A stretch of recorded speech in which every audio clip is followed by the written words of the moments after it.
this was another story, a story of determination, great boldness, everything. So, I don't know much about your business. I know little about you, maybe.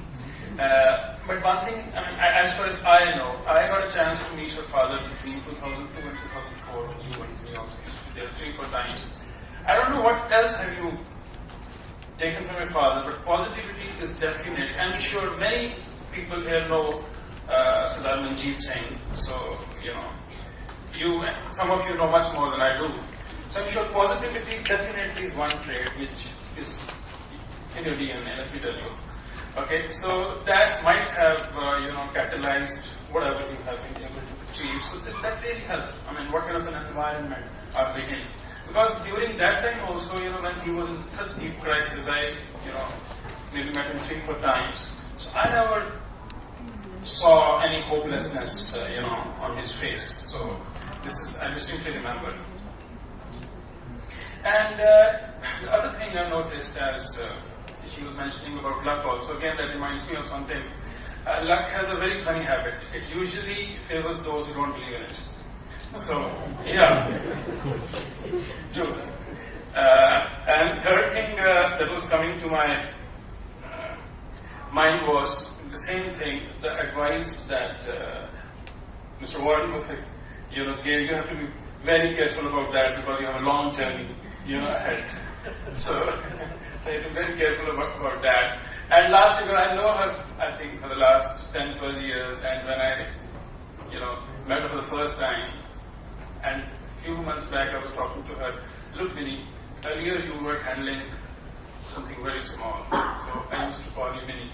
Now I'll start calling you Mega. She said, all right, but not in front of everyone. Is it fine? So this was Mega Riyadh. So now Q&A for both of them. I think we didn't have 2 speakers today, we had 3.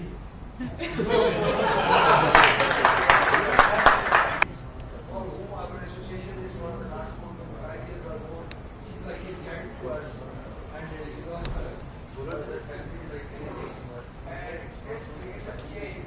Whatever they have said today, if the president, like say now the House, the rules of association, make the gist of it and kindly circulate it in the next to send the circular to us. Because this is an eye-opener for everybody. Even at this age, we can learn a lot from the more than the gracious people. Very good point, Madrasa. I would like to reiterate here, because some of the members might have missed those meetings in which Ayush also mentioned and I also mentioned. Now, all these meetings that we are holding, so the complete video recording is on site. It may take 10 days, 12 days, but if you want to see all the meetings, if you missed any meetings in the past, in the last 9 months, you can watch all the meetings as they happen. So the complete... that is all right, but if we can have it hard copy or with a circular, because some people may not be that savvy or, a constant reminder of this. So the points that I mentioned here... Sir, they'll be able to tell you. Sir थोड़ी अच्छी चीज है, थोड़ी मेहनत करनी पड़ेगी. Or we can do Sikla sir, we can send these attachments to all if they don't mind. I'm trying out my Punjabi. I have a question for both the ladies. Undoubtedly you've had very, very successful professional lives and very inspiring. But is there any achievement that that is close to your heart, which relates to what you've done for Ludhiana and its people? Anything you'd like to share what you've done for the city?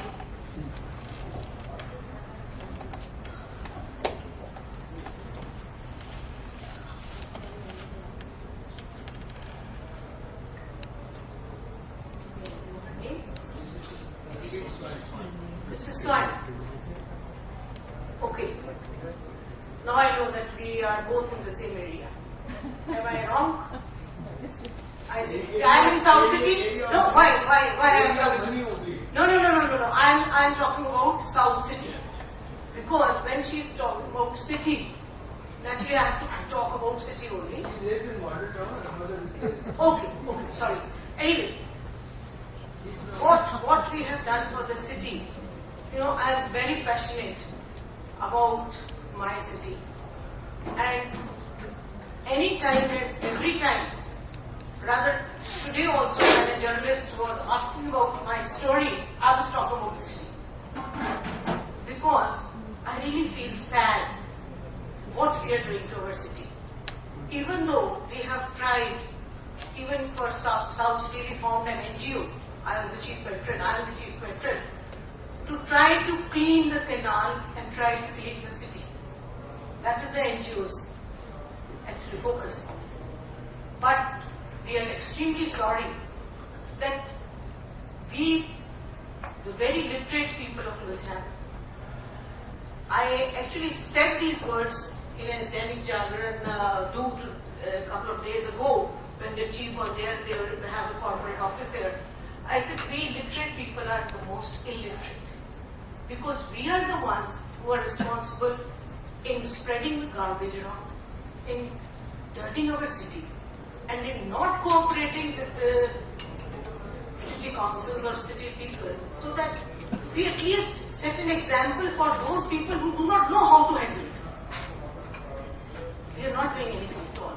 But so whatever you try to ask, whatever I have done, I try to take that particular my feelings on to anybody and everybody whenever and wherever I am to share, but not just a drawing room talk. Actual thing to do.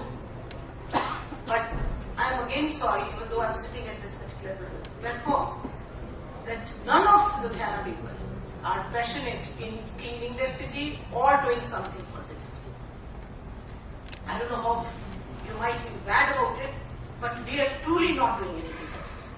Ma'am, you have to pay me for this. She has forgotten that where she used to stay. Now it is a camp office for them. In the Rani Jhansi Road, opposite the BWB guest house. There was a garbage bin for that. She got it removed from that place. Outside, DIG couldn't do it. She got it done. I don't know how that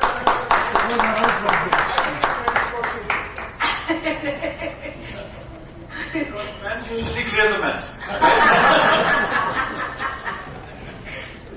I think women are more passionate about things. Sir, if she can also respond to that question. The Yeah. next question. I'm the CI chairperson for the Ludhiana Zone Council. I try to take as much for the industry. But if your question was, am I doing anything for the women? Particularly, if anybody comes to me, or if I find somebody, or I meet somebody at a party, especially a woman, if she comes across with somebody who wants to do something with her life, or she's looking for a project, or if she's looking for some advice, guidance, I'm there. I set up meetings with them, I speak to them, I guide them. Wherever support, whichever support I can offer, I offer that. But I'm not a feminist, but I don't like to offer anything special to women also. I think we all get, in today's world, both men and women are getting equal opportunities to study. We're getting equal opportunities for jobs. I don't think women deserve anything special as a treatment. Like Mr. Nirla Jain said that, it's just a very cliche thing that women have to have a tough day. No, they don't. In the last 10 years of my career, I don't think anybody has made cheap remarks or indecent proposals or anything of that kind that a woman or a man cannot handle. So I don't really do anything for the women, but yes, for the industry, wherever any platform that I get on the state level or national, if I can speak for the Punjab industry, Ludhiana industry, we need to empower women. Not because they're women, because they're a wasted resource of our state. These are the other states Punjabi women haven't really taken on working and contributing to the economy. That's one thing that I think is a wasted resource because they invest in education, but that education never goes on to the next level. If we can take that on the next level, I think the economy can be a little better because we'll be contributing to it in some way. That's about it. These days we are facing labor shortage. In one of the meetings you told me how you are handling it. I would like you to tell all of us also. Others also. We are trying to engage, rather we have, right from the beginning, quite a few women in our factory who actually are doing kind of things. Matter of fact, fortunately for me, the ladies can handle the textile industry jobs. But you will be surprised that even for my weaving machines, the electronic machines, we have women operators standing there. So it's, even though we have been talking to till the CM level also, we've talked even till the ministry level, in the textile industry, everywhere, any platform where we go, that because of the NREGA, our shortage has rather grown up because of that only. And how they should coordinate NREGA with the industry, but these are all bureaucratic, lessons, bureaucratic decisions which have to be taken and which are not in our hands. But only thing is, all of us are going through huge shortage. I think all of us are going by 30% less or 40% less. But at the same time, we are trying to cope up with whatever is available. I even proposed to the ministry that they should go from village to village and try to bring the 18-year plus unemployed the youth and try to bring them into the industry, and they could use that particular, that force could be used to nearest to their villages, because the industry is spread out. Our industry is spread out everywhere, all around Ludhiana, and we have many villages around our town also. This was the proposal I gave to the CM, his assistant also. But how far these decisions we cannot take, we just can propose to them. We can do it only at our end, but the main decisions have to be taken by the industry, by the bureaucracy. That's what mainly, that was it. We're also adopting Hamra village, where we've analyzed about 350 to 400 youth who are right now just engaged in drugs. So we're seeking the support of the police along with DC and the medical representatives so that they can be taken to re-addiction centers and then be engaged in the industry. It will take about a year's time, but we've already identified, we met up with the Panchayat of Hamra village, who's willing to come forward, provide us with the data of not only Hamra village, but about 3-4 other neighboring villages. And basic idea is to engage that youth. In our last meeting with the CM, happened about 2 months back, where he did share his that he's losing sleep over this issue of drug addiction going really up in Punjab. That it's something that needs to be curbed today. And we see that youth in Punjab is really now in this drug problem. And we're starting with Hamra, we'll try. It's a very honest effort that we're trying to make, that at least we get the youth out of the drug problem, engage them in the industry so that they start to earn for themselves, so that the stealing, snatching, all these cases should also go down. It's an attempt that we're trying to make, and hopefully if we get success, we can adopt other villages as well. In another attempt, sorry to margin, there's another attempt, since I am part of the Handloom and Handicraft Committee. There was in the meeting in Delhi, it was mentioned that Ludhiana has, Punjab as a state is not covered for handlooms at all, because from them there are no handlooms in our state, which was quite amazing, because this is totally opposite to the fact. So I had to bring this to the notice of the CM's office and through the industry office. Usually our system, all of you are industrially sitting here, collection of data is always done by the people sitting in their offices, calling somebody, how many people do you have? And somebody says these many, and they write the data. So when I started to get it done, the director industry office called me back. Mrs. Jain, can you tell us? Now, this was my question to the industry, and they came back to me asking, Mrs. Jain, can you guide us? I really gave hell to them. And I told them that you might as well go village to village, get all the panchayats to give them by the name the ordinary handloom workers, because at the center, textile ministry has huge funds for allocation for the benefits of handloom workers and their families. But just because we don't have the data, we cannot avail of that. So that is the system where we have to put our foot down, even to the officials. I will not take it, you have to go, and now they're doing it. I started getting calls from handloom weavers from different areas. Ma'am, shall we give our name? Means poor things, they don't even know that whether it is for their benefit or it is for something bad. This is how we work. So all of us have to be, when we do something, we have to be really tough to get it done. Just one more point about women workers. Our experience in Guatemalan about women workers has been absolutely phenomenal.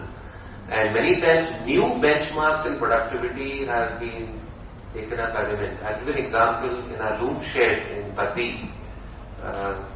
Normally for looms, the workloads, it was about 8 looms per worker. And we started improving their productivity to 10, 12, 14 and so on. The first person to run 20 looms was a woman. Just 7 months into the organization. A fresh girl with 7 months experience, she ran 20 looms. So then it became a talking point.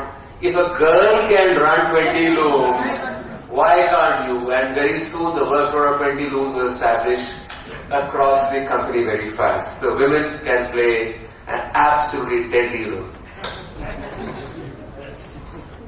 Regarding this shortage, it's just a suggestion. Last time also it came in the meeting here itself.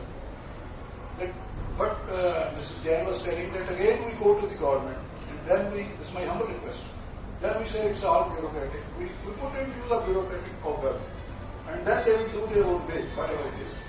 Local, where the institution heads are sitting. We talk about the industry institute introduction.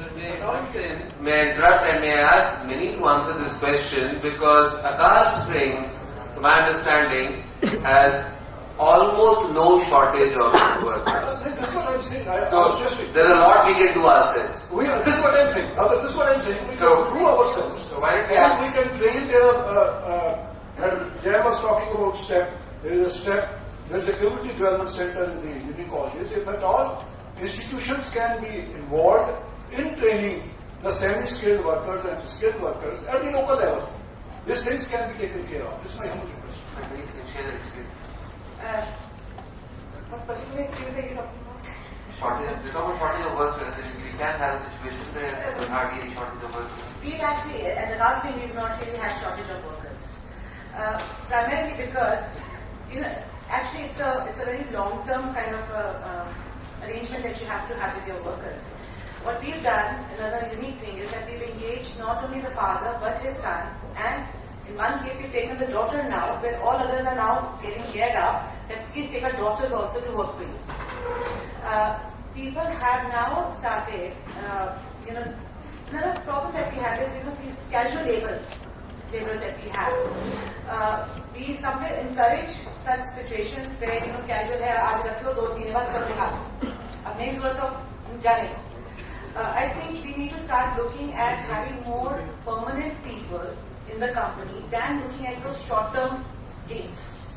Then if you have, during there's a period around your seasonal cycle that people will go, because they are from Bihar, they are from UP, they will go. Why can't we design our productions in a way that while they're gone, they don't feel that somebody else will take my job? And I've seen this year especially, that my people have made a very good, amongst themselves. I go from this period to this period, you go from this period to this period, by the time I'm back, then you can take care of this. It's an arrangement, it's a system. And to create this system, you need to engage your people. At no point did I have that, ye banda nahi hai, bas factory ka naam, chalegi nahi. Or this guy is not there, this line will not work. It didn't happen with us.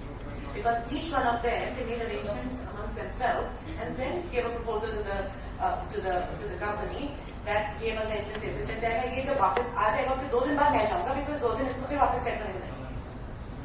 So I think when you really engage yourself with your workers, when you are one-to-one with your workers, there are times when I've requested to them, and I normally refer to all my workers as Baiji, and I've requested that Baiji, 5 दिन nights ना जाओ, please. अच्छा चलो नहीं जाता. When you have, see, I only have about 200 workers, 250 workers. I can do that. There are times when you have 3,000 workers, 4,000 workers, you can't do that. I understand you can't do that. But I have also seen in big companies like Mahindra and Indra and Worldmark and Tata, where people have owned up the company, they know when to go, when not to go. Whether it's a worker or it's a security guard or it's a top management person, they know when to leave and not to leave. I think rather than looking at सबको engage कर लो. Whatever we have, we need to first take care of them. And I've seen that. Actually, no one will comment, but I've seen that people how look at the workers. I think in one of the earlier sessions we spoke about it as a commodity. And in my company, we've taken on, nobody calls a worker Bhaiya. Nobody does that. Nobody calls a Sharma Pandaji. Nobody calls anybody that's South Indian, in Malayali, in Kannada. Everybody is actually addressed with respect. I don't call any of my workers, Suno, idhar aao. And I refer to them as Baiji. Bhaiya, Baiji. And I sit and have a cup of tea. Normally, once a week at least I have a cup of tea with them. And that really creates that bond with them. And it's not something that I'm doing it because I need them, it's something that I do because I want to. Because I would like to be a part of their lives. And at least, I know 150 workers, at least I know their lives personally. What village, how many kids. When was the last time his wife came to town? And with few of them, they'd worked with the company for 20 years and the wife had never even visited the branch. So we invited them. At least come and see where your husband works. So we need to be looking at them not that they work for us, because they work with us. So you've got to engage them in that. I was privileged, I knew this, that's why I took her to ask this. Next question, please. Your family started a class 3, did well, and somehow it came down to it. And again your father brought it up. Then again there was some difficulty and you have brought it up. Have you analyzed as to why this is happening? Was there any failure of leadership or some wrong decisions as for products or other? And what steps you have to taken that we pray to God that no such thing happens in future? Sure, sir. There was clearly a leadership problem. The first problem was that there was a huge family, and the leaders of the company didn't know their power and position. We did analyze what went wrong. Not twice, actually, only once. The first time casting never went down. It was just started in 1981. It was doing all right. After family separation, these people got this company. They started to do very well. The downfall only came once. But surely, you have to understand that you are not the company.